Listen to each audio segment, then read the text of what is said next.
Seorang janda cantik bernama Risa, berusia 55 tahun, hidup dengan tenang di sebuah kampung kecil. Kesepian telah lama menjadi teman akrabnya setelah ditinggal suaminya 5 tahun lalu.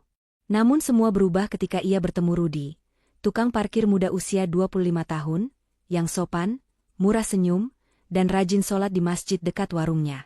Sebuah ciuman yang tak terduga membuka pintu hati yang selama ini ia kunci rapat. Namun, apakah semua itu cinta atau hanya bayangan semu dari kesepian yang menggoda? Bismillahirrahmanirrahim. Assalamualaikum warahmatullahi wabarakatuh sahabat-sahabat yang dirahmati oleh Allah Subhanahu wa Ta'ala.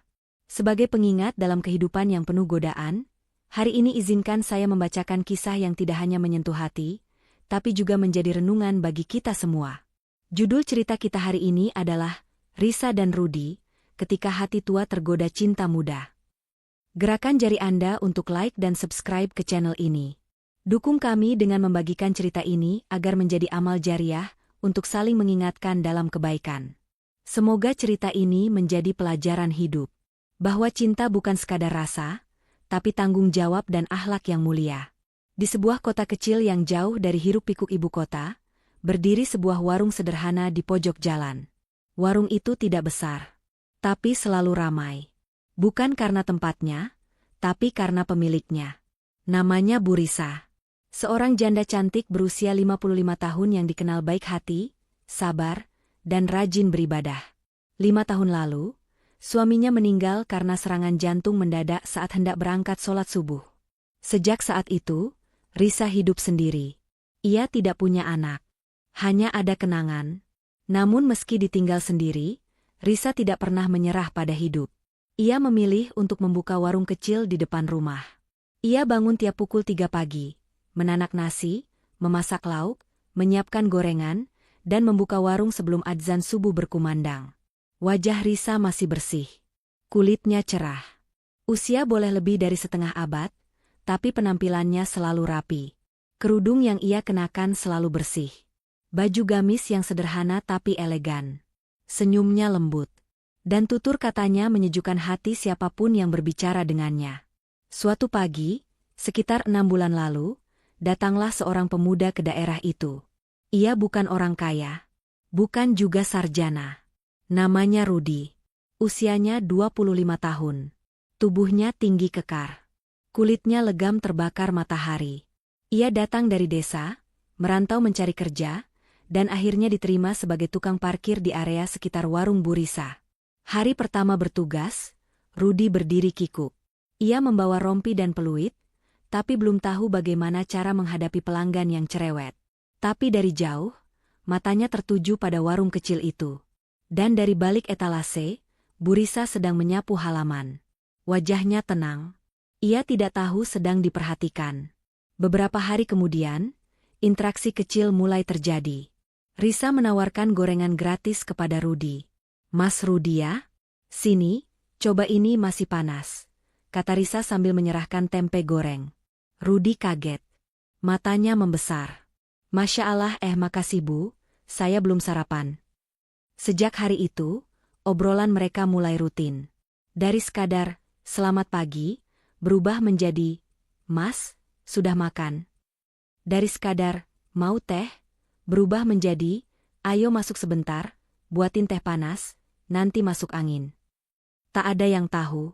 Tapi dari senyuman kecil dan tatapan mata yang sesekali tertangkap warga, ada sesuatu yang tumbuh pelan-pelan. Hati Risa mulai bergetar. Tapi ia tidak tahu, apakah itu cinta? Atau sekadar rasa kasihan pada pemuda sepi yang terlihat tulus? Di sisi lain, Rudi juga bingung. Setiap kali melihat Bu Risa tertawa, ia merasa tenang. Ia tidak melihat wanita tua. Ia justru melihat ketulusan, kesederhanaan, dan kebahagiaan yang sulit ditemukan di zaman sekarang.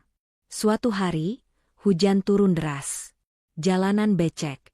Risa duduk di dalam warung sambil memandangi rintik hujan. Tiba-tiba pintu warung terbuka. Rudi datang dengan jaket basah. Ia tetap tersenyum. "Bu Risa, saya bantu sapu air genangan ya." Tanpa diminta. Ia langsung mengambil sapu dan membersihkan halaman depan warung. Risa memperhatikannya dari dalam. Ada rasa haru. Dan juga sesuatu yang lain. Sesuatu yang tidak bisa ia definisikan. Setelah selesai, Rudi duduk di kursi bambu. Risa membawa teh hangat dan duduk di sebelahnya. Mereka terdiam. Hujan, udara dingin, teh hangat dan dua hati yang sama-sama sunyi. Risa berkata pelan. Mas Rudi, kamu baik sekali. Saya jadi sungkan. Rudi menunduk. Bu Risa juga terlalu baik. Saya merasa nyaman di sini, seperti punya keluarga. Mata Risa menatap wajah muda itu. Terbersit rasa bersalah. Tapi juga ada rasa yang begitu sulit ditolak. Dan saat tangan mereka bersentuhan saat mengambil gelas teh detik itu, getaran itu nyata. Risa cepat-cepat menarik tangannya. Tapi dalam hati, hatinya menjerit. Apa yang terjadi padaku? Ia berdiri. Mengalihkan pembicaraan. Tapi Rudi tetap diam. Tatapannya kosong. Mungkin ia juga bingung. Atau mungkin, ia menyimpan rasa yang selama ini tak berani diungkapkan. Sejak saat itu, tak ada lagi yang sama. Mata mereka kini tak berani bertemu. Tapi setiap jarak yang diciptakan, selalu rindu yang mengintai di sela-selanya. Dan tak satu pun dari mereka tahu bahwa benih itu, sebentar lagi, akan tumbuh menjadi badai yang mengguncang iman dan harga diri. Langit hari itu abu-abu. Angin berhembus pelan tapi menusuk ke tulang. Jam menunjukkan pukul 4 sore. Hujan rintik mulai membasahi jalan. Warung-warung mulai menutup. Tapi warung Bu Risa masih buka. Ia duduk di dalam, menyandarkan punggung di kursi tua sambil memandang keluar jendela. Di hadapannya, teko teh panas mengepul. Udara dingin menyusup masuk dari celah pintu yang tak rapat. Dan di dalam dada, ada dingin lain yang tak bisa ia lawan. Dingin yang berasal dari kerinduan. Sejak pertemuan terakhir dengan Rudi 3 hari sebelumnya, Risa merasa ada yang hilang.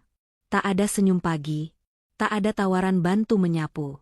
Tak ada suara, "Assalamualaikum, Bu," yang biasanya membuat hatinya tenang. Ia tahu, rasa itu tidak biasa. Tapi juga bukan kebohongan. Ia memejamkan mata. Dalam diam, ia merenung. Ya Allah, apa yang terjadi pada diriku? Kenapa anak itu muncul terus dalam benakku? Kenapa aku merasa seperti ini? Aku janda. Dan dia masih muda. Seharusnya aku malu. Tiba-tiba, terdengar ketukan pelan di pintu warung. Tok tok tok. Risa tersentak. Ia berdiri perlahan. Membuka pintu.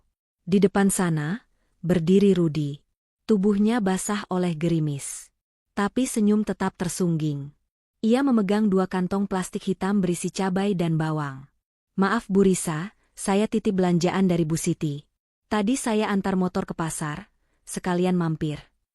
Risa terdiam sejenak. Kemudian tersenyum samar. Masuklah dulu. Jangan berdiri di luar. Basah nanti. Rudi ragu sejenak. Tapi akhirnya melangkah masuk. Ia duduk di kursi bambu dekat dapur, sambil mengeringkan rambut dengan sapu tangan kecil dari kantong celana. Sebentar ya, saya buatkan teh jahe hangat, ucap Risa sambil bergegas ke dapur. Di sela bunyi hujan, suara sendok mengaduk gelas terdengar jelas. Rudi menatap sekeliling. Rumah Bu Risa sederhana, tapi hangat. Foto suaminya masih tergantung di dinding. Ada mushola kecil di pojok ruangan, dengan sajadah terlipat rapi dan Al-Quran yang terletak di atas meja kecil. Beberapa menit kemudian, Risa datang membawa 2 gelas teh jahe. Ia duduk di samping Rudi, dengan jarak yang cukup, tapi tidak sejauh perasaan mereka hari itu. Mas Rudi, sudah lama saya ingin bicara. Tapi saya bingung, ucap Risa tiba-tiba, dengan suara lirih. Rudi menoleh. Pandangannya dalam, tapi sopan. Saya juga Bu, saya bingung, balasnya singkat. Hening melanda. Cuma suara hujan, sesekali disertai gelegar petir dari kejauhan. Saya ini sudah tua, Mas. Saya bisa jadi ibumu, bahkan bisa lebih tua dari ibumu, lanjut Risa. Tapi Bu, saya tidak pernah melihat ibu seperti ibu saya. Saya menghormati ibu, tapi saya juga merasa, ada yang berbeda. Saya sendiri takut, Bu. Saya takut rasa ini dosa. Mata Risa berkaca-kaca. Jangan bicara seperti itu, Mas Rudi. Kita ini sedang diuji. Kita bukan anak kecil. Saya malu pada diri saya sendiri. Bu, Rudi menatap mata Risa. Dan seketika itu juga lampu padam. Gulita menyelimuti ruangan. Kilat menyambar sesaat, menampilkan bayangan wajah mereka berdua dalam cahaya singkat. Jarak mereka hanya beberapa jengkal. Nafas mereka bisa dirasakan satu sama lain. Bu, saya ambil lilinnya, ucap Rudi terburu-buru. Iya, di dapur, dekat rak sendok. Rudi bangkit. Langkahnya cepat, tapi hati berdebar. Ia menemukan lilin dan menyalakannya. Saat ia kembali ke ruang tengah, Risa berdiri di ambang pintu dapur. Cahaya lilin menyinari wajahnya. Wajah yang cantik dengan kesedihan yang tertahan. Rudi berhenti. Langkahnya terhenti. Dan tanpa kata, seolah dunia membungkam segala logika. Ciuman itu terjadi. Bukan ciuman penuh nafsu. Tapi ciuman yang tercipta dari getaran hati yang tak mampu lagi ditahan. Lembut, ringan, tapi menggetarkan seluruh dunia batin mereka. Dan seketika itu juga, Risa mendorong Rudi pelan. Matanya berlinang. Ya Allah, astagfirullah, gumamnya sambil menutup mulut dengan kedua tangan. Rudi panik. Maaf Bu, saya tidak tahu kenapa. Maaf. Risa melangkah mundur. Pergilah, Mas Rudi. Sekarang juga. Bu, saya pergi. Dan Rudi pun pergi. Meninggalkan rumah itu. Meninggalkan cahaya lilin yang masih menyala. Meninggalkan hati yang kini pecah berantakan. Dan di luar sana, hujan turun lebih deras. Risa menutup pintu perlahan. Ia bersandar di balik pintu. Tubuhnya gemetar. Ia menangis. Bukan karena benci. Tapi karena ia sadar, ia mencintai seseorang yang seharusnya tak boleh ia cintai. 3 hari berlalu sejak malam lilin itu. Sejak ciuman singkat yang mengubah segalanya. Dan sejak Rudi pergi tanpa kata, tak ada lagi tanda kehadirannya. Seolah angin membawanya menjauh dari segala kemungkinan. Tapi tidak dari hati Risa. Pagi-pagi sekali, seperti biasa, Risa bangun. Ia menanak nasi, menyiapkan lauk, menyusun etalase. Tapi semangat itu tak lagi hadir. Tangannya bergerak, tapi jiwanya tertinggal entah di mana. Setiap sudut rumah terasa kosong. Setiap suara motor yang lewat, ia harap itu Rudi. Tapi yang datang hanya sunyi. Dan diam-diam, berita tentang dirinya mulai menyebar. Bisik-bisik dari ibu-ibu pengajian. Cerita setengah benar dari mulut ke mulut. Semua bermula dari satu pertanyaan sederhana. Kok Bu Risa sekarang sering ngobrol sama Mas Rudi, ya? Lalu berkembang menjadi, katanya pernah terlihat duduk berdua di warung waktu hujan. Dan lama-lama menjadi fitnah yang melukai. Astagfirullah, janda kok sama anak muda. Gak punya malu apa. Wah, Mas Rudi itu anak baik. Tapi kalau udah digoda, siapa yang kuat? Bu Risa harusnya tahu diri, umurnya udah lebih dari separuh abad. Risa mendengar semua itu. Tidak dari telinga, tapi dari tatapan mata. Dari ekspresi pura-pura ramah yang berubah jadi sinis. Dari tetangga yang biasanya mampir belanja, kini hanya lewat tanpa menyapa. Ia mencoba tegar. Tapi tak bisa. Malamnya, di atas sajadah yang basah oleh air mata, Risa mengadu. Ya Allah, aku memang hilaf. Tapi aku tak bermaksud menodai kehormatanku. Aku hanya merasa hidup kembali. Tapi ternyata, hidup itu semu. Dan aku telah membuka pintu yang seharusnya tak kubuka. Sementara itu, di tempat lain, Rudi duduk termenung di emperan masjid. Ia tak kembali ke area parkir dekat warung. Ia merasa malu. Bersalah. Tapi juga sakit. Hatinya sakit. Kenapa aku merasa kehilangan? Padahal aku yang salah. Aku yang memulai. Tapi kenapa aku merasa, aku mencintainya dengan cara yang tak bisa dijelaskan? Ia melamun lama, sampai datang seorang teman lamanya bernama Fajar. Teman satu kampung yang kebetulan menjadi marbot masjid. Mas Rudi, kok lesu? Tumben gak kerja? Rudi hanya menjawab singkat. Lagi banyak pikiran, Jar. Fajar lalu duduk di sampingnya. Masalah hati ya? Rudi menoleh cepat. Kaget. Kok tahu? Fajar tersenyum. Masalah hati itu gak perlu banyak ngomong. Dari mata aja udah kelihatan. Rudi diam. Dengerin ya, Mas. Lanjut Fajar. Kalau kamu benar-benar suka sama seseorang, dan kamu yakin dia orang baik, jangan sembunyi. Tapi jangan juga jadi buaya. Datangi dengan cara baik. Kalau kamu niat serius, tunjukkan. Malam itu, Rudi merenung dalam-dalam. Apakah perasaannya hanya nafsu? Atau benar-benar cinta? Apakah ia hanya tergoda karena sering diperhatikan oleh seorang wanita yang matang dan keibuan? Sementara itu, Risa memutuskan menutup warung lebih cepat dari biasanya. Ia merasa tak sanggup menghadapi tatapan orang. Saat hendak menutup pintu, seseorang datang. Seorang pemuda bernama Imam, anak tetangga yang sering membantu masjid. Bu Risa, maaf boleh saya bicara sebentar? Risa mengangguk. Mereka duduk di bangku panjang depan rumah. Bu, saya hanya ingin menyampaikan sesuatu. Ini bukan gosip, tapi rasa prihatin. Banyak warga mulai salah sangka. Mereka bilang Bu Risa terlalu dekat dengan Rudi. Dan saya tahu Bu Risa bukan orang seperti itu. Tapi dunia ini kejam. Bu, walau ibu benar, mereka tetap akan melihat ibu salah. Risa terdiam. Mata mulai berkaca. Terima kasih, Imam, saya tahu semua ini. Tapi saya manusia biasa. Hati saya lemah, saya merasa hidup lagi saat dekat dengannya.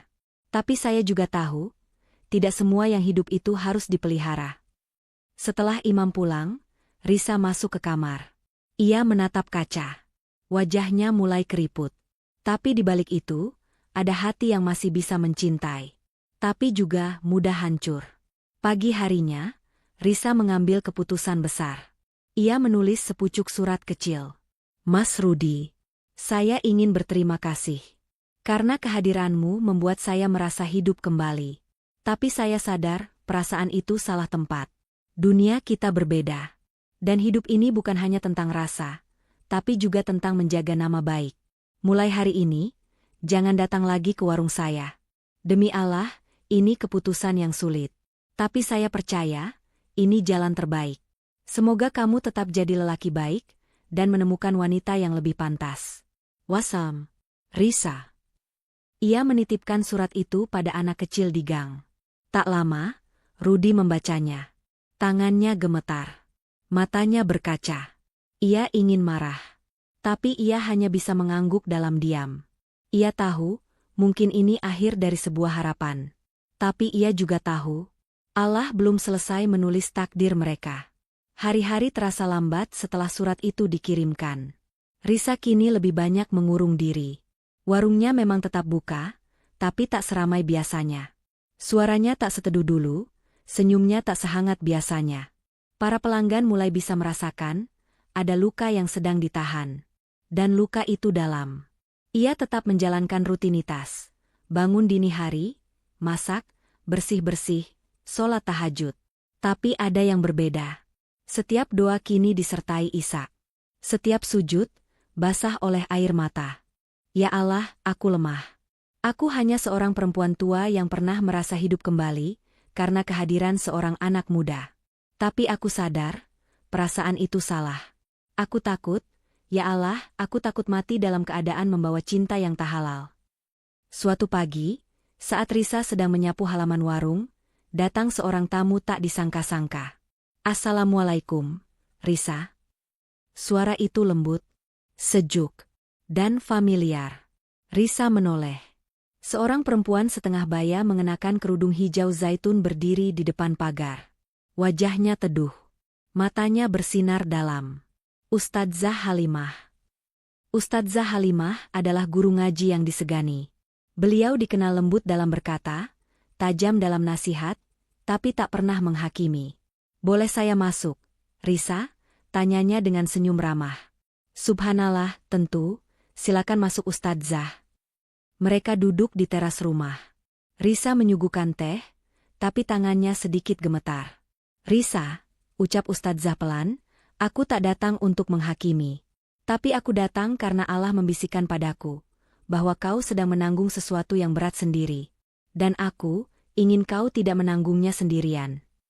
Risa tak kuat menahan air mata. Ia menangis di depan Ustadzah Halimah, sejadi-jadinya. Bahunya bergetar, suaranya parau. Saya hilaf, Ustadzah, saya biarkan hati ini mencintai seseorang yang seharusnya tak saya cintai. Saya janda. Dan dia masih muda, seperti anak saya. Ustadzah Halimah menggenggam tangannya dengan erat. Dengarkan aku, Risa. Cinta itu bukan dosa. Tapi jalan cinta yang menjerumuskan, itulah yang harus dihindari. Kamu merasa hidup kembali karena perhatian. Itu manusiawi. Tapi sekarang, Allah sedang mengajarkanmu bagaimana mengendalikan cinta dengan iman. Bagaimana caranya, Ustadzah? Saya sudah mengusirnya. Tapi kenapa hatiku masih sakit? Apakah ini artinya cinta itu masih tinggal di sini? Ucap Risa sambil menunjuk dadanya. Rasa itu tidak salah. Tapi biarkan cinta itu kembali ke jalurnya. Perkuat hubunganmu dengan Allah. Berhentilah berharap pada manusia. Jika dia memang ditakdirkan, maka Allah akan kembalikan dia padamu, bukan sebagai godaan, tapi sebagai pemimpin dalam hidup. Hari itu, Risa tidak hanya menangis. Ia belajar. Ia membuka hati untuk mengikhlaskan. Ia menyalakan kembali lentera keimanan yang sempat padam. Di malam yang sama, Risa duduk di sajadah. Dengan pakaian putih dan rambut yang diselipkan rapi di balik kerudung, ia membaca surat Maryam. Surat yang selama ini selalu ia baca ketika hatinya rapuh. Dan di seberang sana, Rudi pun sedang dalam perjalanan batinnya sendiri. Ia kini menginap sementara di masjid tempat Fajar, temannya, menjadi marbot. Setiap malam ia tidur di lantai musola, bersandar di dinding, memikirkan ulang jalan hidupnya. Kenapa saya begini, Jar? Saya merasa telah melakukan kesalahan besar. Tapi saat jauh dari Bu Risa, hati saya seperti bolong, ucap Rudi suatu malam setelah sholat Isya. Fajar menepuk bahunya. Mas Rudi, yang kamu alami itu bukan hal memalukan. Tapi harus diarahkan. Cinta itu seperti air. Jika dibiarkan mengalir sembarangan, dia bisa banjir dan merusak. Tapi kalau dialirkan ke tempat yang benar, dia bisa jadi rahmat. Rudi mengangguk pelan. Aku sudah minta maaf. Aku sudah pergi. Tapi aku takut aku menyakiti dia. Dan aku takut kehilangan seseorang yang selama ini membuat aku merasa layak jadi lelaki. Fajar tersenyum. Kalau memang niatmu baik, luruskan jalanmu. Bangun dirimu dulu. Jadilah lelaki yang benar-benar siap. Kalau kamu cinta karena Allah, minta izin padanya. Dan nanti, kalau Allah ridho, kamu akan dipertemukan kembali. Dalam keadaan yang lebih baik. Malam itu, Rudi sholat tahajud untuk pertama kalinya setelah sekian lama.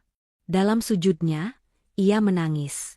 Ya Allah, aku tak tahu apa yang kau rencanakan. Tapi jika rasa ini harus aku kubur, ajarkan aku untuk menguburnya dengan iman. Dan jika rasa ini kau berkahi, maka bukakan jalan agar aku bisa memperbaikinya. Mereka berdua, Risa dan Rudi, menjalani malam yang sama. Di tempat berbeda. Dengan air mata yang sama. Tapi dengan harapan yang mulai tertata. Mereka tidak tahu bahwa dalam sunyi yang mereka jalani sendiri-sendiri, Allah sedang menenun kisah yang lebih indah. Kisah yang tidak hanya soal cinta, tapi tentang taubat, tentang kesadaran, dan tentang memilih untuk mencintai dengan cara yang diridas. Pagi itu cerah. Langit bersih, burung-burung berkicau, angin berhembus lembut. Tapi di dada Risa, masih ada mendung yang belum pergi. Meski ia sudah berusaha ikhlas, rasa itu belum benar-benar sirna. Senyumnya mulai pulih, tapi belum sepenuhnya tenang. Hatinya belum selesai berdamai. Ia kini lebih rajin ke musola. Mengisi waktunya dengan mengaji dan membersihkan lantai musola bersama para ibu. Tapi saat sendirian, ia masih sering melamun. Ingatannya akan Rudi masih hadir. Tak diundang, tapi juga tak bisa diusir. Hingga suatu siang, ketika ia hendak istirahat sejenak di warung, seorang anak kecil datang berlari. Nenek Risa, ada titipan surat dari Mas Rudi. Risa tercekat. Dari siapa? Mas Rudi, dia tadi gak mau masuk. Cuma nitip surat ini. Anak itu menyerahkan secari kertas lipat yang rapi. Masih hangat. Masih ada aroma parfum lembut khas Rudi. Dengan tangan gemetar, Risa membuka surat itu perlahan. Tulisan tangan Rudi mengisi halaman kecil itu. Rapi, jujur, dan penuh getaran hati. Assalamualaikum warahmatullahi wabarakatuh. Bu Risa yang saya hormati dan saya doakan selalu dalam lindungan Allah. Saya tahu, saya bukan siapa-siapa. Bukan sarjana. Bukan pejabat. Bahkan bukan orang yang pantas duduk di samping ibu. Tapi saya tidak ingin berbohong lebih lama. Saya mencintai ibu. Bukan karena wajah ibu. Tapi karena ketulusan yang jarang saya temui di dunia. Saya tidak bisa tidur. Saya tidak bisa berpura-pura. Saya sudah minta ampun kepada Allah. Dan saya ingin memperbaiki semua dengan cara yang benar. Jika ibu mengizinkan, saya ingin meminang ibu. Bukan untuk menjadi pahlawan. Tapi untuk menjadi pelindung. Saya ingin halal. Saya ingin menjaga, bukan sekadar memandang. Saya ingin datang dengan keluarga saya. Dan saya mohon jangan langsung tolak. Setidaknya izinkan saya membuktikan bahwa cinta saya bukan main-main. Jika ibu tetap menolak, saya takkan memaksa. Tapi setidaknya, saya sudah memperjuangkan dengan cara yang tidak lagi sembunyi. Wassalamualaikum warahmatullahi wabarakatuh. Oh Rudi. Risa mematung. Tubuhnya lemas. Air mata menetes pelan. Ini bukan surat main-main. Ini lamaran. Lamaran dari seorang pemuda yang dulu hanya tukang parkir di depan warungnya, yang kini berdiri sebagai lelaki yang mengerti adab dan tanggung jawab. Ia tak bisa menjawab langsung. Ia butuh waktu. Malam itu, Risa kembali menemui Ustadzah Halimah. Ia membawa surat itu. Diletakkan pelan di atas meja. Ustadzah membaca, lalu mengangkat wajahnya. Masya Allah, dia datang dengan niat baik. Tapi, apakah ini tidak salah? Ustadzah, usia kami berbeda 30 tahun. Aku takut menjadi bahan hinaan masyarakat. Ucap Risa pelan, hampir berbisik. Ustadzah menggenggam tangan Risa dengan lembut. Risa, cinta tidak bisa diukur dari umur. Yang bisa mengukur hanyalah niat dan ketulusan. Jika dia datang untuk melamar, bukan mengajak berzina, maka dialah laki-laki sejati. Apakah kamu yakin dia bisa membimbingmu dalam kebaikan? Risa menunduk. Air matanya mengalir. Dia laki-laki paling jujur yang pernah aku temui. Kalau begitu, sholat istikharah, Risa. Minta petunjuk dari Allah. Kalau memang ini jalan yang benar, maka tidak akan ada yang bisa menghentikannya, sekalipun dunia menertawakan. Malam itu, Risa melakukan istikharah. Tangisnya deras. Sujudnya panjang. Ia pasrahkan segalanya kepada Allah. Dan esoknya, ia membalas surat itu. Suratnya hanya 1 halaman. Mas Rudi, jika niatmu adalah karena Allah, maka datanglah. Tapi jangan datang sendiri. Datanglah bersama keluargamu. Dan datanglah bukan untuk mencintaiku. Tapi untuk mencintaiku karena Allah. Kalau benar kamu serius, aku akan menunggumu. 3 hari kemudian, terdengar suara mobil berhenti di depan rumah Risa. Warga kampung mulai keluar. Beberapa berdiri di pinggir jalan, pura-pura menyapu, tapi sebenarnya ingin tahu. Dari dalam mobil, turun Rudi. Bersama ayah dan ibunya. Mengenakan baju koko putih bersih, sarung motif garis, dan wajah yang tenang. Ia membawa 1 map kecil dan senyum tulus. Risa berdiri di depan pintu. Deg-degan. Gugup. Tapi mantap. Ketika Rudi melangkah mendekat, ia menunduk sopan. Assalamualaikum, Bu Risa. Waalaikumsalam, Mas Rudi, silakan masuk. Dan di dalam rumah itu, akan segera dimulai percakapan yang bukan lagi tentang rasa. Tapi tentang restu. Tentang akad. Tentang masa depan yang ingin dimulai, dengan niat baik dan keberanian luar biasa. Hari yang ditunggu pun tiba. Matahari bersinar lembut di langit kampung. Angin bertiup pelan. Burung-burung tidak berkicau ramai seperti biasa. Seakan semesta pun sedang menahan nafas. Menunggu sebuah keputusan besar yang tak biasa. Pagi itu, rumah Bu Risa tak seperti biasanya. Terlihat beberapa kursi tertata rapi. Meja kecil di ruang tamu telah diselimuti taplak putih bersih. Di atasnya ada sajian kue sederhana, air mineral, dan segelas kopi untuk penghulu yang akan datang. Ustadzah Halimah duduk di samping Risa, menggenggam tangannya erat. Tenang, Risa. Kalau kamu yakin ini lillah, maka semua langkahmu akan dibimbing, bisiknya pelan. Risa hanya mengangguk. Wajahnya ditutupi kerudung warna krem. Wajah itu tidak lagi muda, tapi hari ini memancarkan cahaya yang belum pernah terlihat sebelumnya. Tak lama kemudian, suara deru mobil terdengar. Warga yang sudah penasaran sejak seminggu terakhir mulai keluar rumah. Ada yang hanya menengok dari jendela. Ada yang berdiri di ujung gang. Ada yang berbisik, menahan tawa. Ada pula yang terdiam, menatap dengan mata yang tak bisa disembunyikan, iri atau kagum.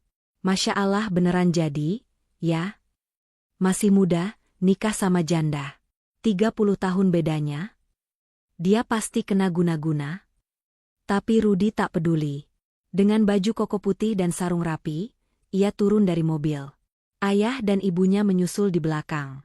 Di tangan Rudi, ada map kecil berisi mahar, 1 set alat sholat, Al-Quran, dan emas 10 gram. Sederhana, tapi niatnya besar. Ketika pintu rumah dibuka, ia menunduk. Assalamualaikum warahmatullahi wabarakatuh. Waalaikumsalam warahmatullah, jawab suara dari dalam. Rudi melangkah masuk. Duduk di depan penghulu. Tangannya gemetar. Tapi wajahnya penuh tekad. Waktu menunjukkan pukul 10 pagi. Ijab kabul pun dimulai. Saksi, keluarga, dan beberapa tetangga yang turut hadir menyaksikan. Termasuk imam, anak tetangga, dan Fajar yang datang dari masjid dengan peci hitam khasnya. Penghulu membaca akad dengan suara jelas. Rudi bin Sahroni, apakah engkau menerima nikahnya Risa binti Hashim, dengan mahar seperangkat alat sholat dan emas 10 gram, tunai? Rudi menarik nafas panjang. Dan dengan suara lantang, tanpa ragu, ia menjawab. Saya terima nikahnya Risa binti Hashim, dengan mahar tersebut, tunai. Hening. Sejenak semua terdiam. Lalu gema, sah-sah, terdengar serempak. Ada yang meneteskan air mata. Ada yang tersenyum malu. Tapi yang paling keras adalah suara takbir dari Ustadzah Halimah. Allahu Akbar. Masya Allah. Risa menangis dalam diam. Tangannya bergetar saat disodorkan buku nikah. Di sudut ruangan, Ibu Rudi menangis haru sambil memeluk suaminya. Mereka tak pernah menyangka, anaknya yang tukang parkir itu, kini menjadi suami dari wanita yang pernah menjadi bahan gunjingan. Setelah akad, acara berlangsung sederhana. Tapi penuh kehangatan. Tidak ada pesta besar. Tidak ada musik. Hanya bacaan syalawat dan doa dari tetangga sekitar. Risa dan Rudi duduk berdampingan. Tak banyak kata. Tapi dalam diam, mereka tahu, hari itu bukan sekadar tentang pernikahan. Tapi tentang kemenangan.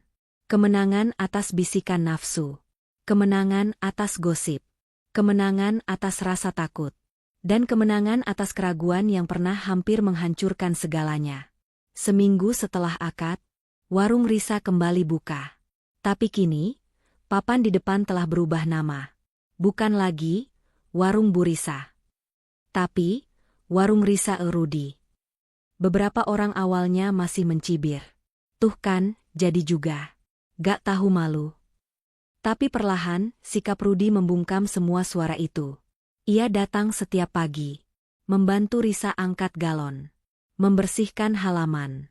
Bahkan mulai aktif di mushola, menjadi koordinator pemuda dalam program bersih lingkungan. Ia bahkan mengajak teman-teman ojek online untuk ikut sholat berjamaah saat mampir di kampung. Dan satu persatu orang mulai diam. Mereka menyaksikan bahwa cinta Rudi dan Risa bukan main-main. Mereka bukan hanya pasangan yang berbeda usia, tapi pasangan yang tahu bagaimana menjaga akhlak di tengah keraguan. Pada suatu sore, Risa duduk di beranda rumah.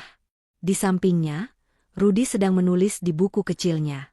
Ia sedang merancang program kajian pemuda. Mas Rudi, ucap Risa lirih. Rudi menoleh. Terima kasih, sudah memilih jalan ini. Jalan yang tidak mudah. Tapi kamu tetap datang. Bukan hanya untuk mencintaiku.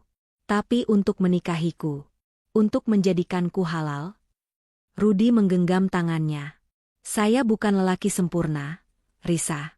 Tapi saya ingin jadi lelaki yang menua bersama wanita yang membuat saya belajar arti sabar, malu, dan menjaga. Dan matahari pun perlahan tenggelam di ujung kampung. Menutup hari, menutup cerita. Tapi membuka lembaran baru, tentang cinta yang dijaga. Tentang wanita yang berani memperjuangkan kehormatan. Dan tentang laki-laki yang memilih jalan suci, meski jalannya tidak mudah.